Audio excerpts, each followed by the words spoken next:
My life before Christ was like a hole in the darkness. I was so far in that I couldn't find a way out. I was just so far in that I got comfortable with this hole, and I got comfortable with the world that I became a part of it. I didn't even want to try to get out because I was so comfortable with the people I was around with, and I was comfortable with everything around me. And I started forgetting that this living Christ died for me, and every time that I took a breath, I was hurting him, and those screws that went through his hands were over and over and over again. And I kept hurting him, and his blood kept shedding for him every time I took a breath. And even though I was hurting him, he could have taken my breath away. Because I was hurting him, he can just stop my breath, and I don't know where I would be. But he had mercy upon me.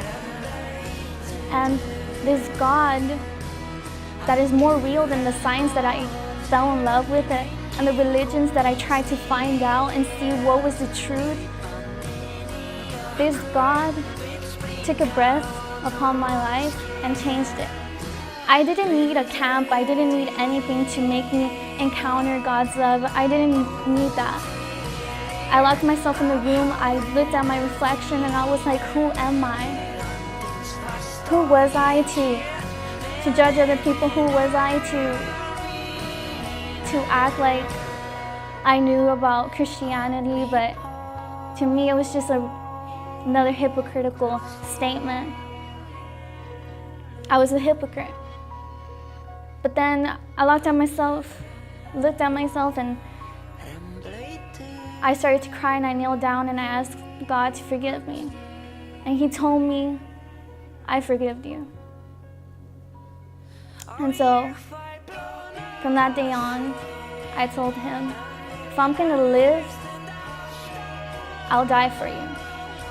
And if I'll die, of course I'm gonna live for you.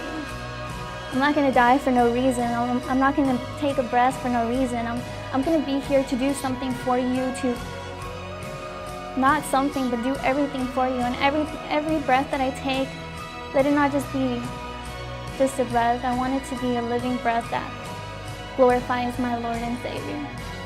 And that's what I want. That's what I need. And that's what I continue to do. And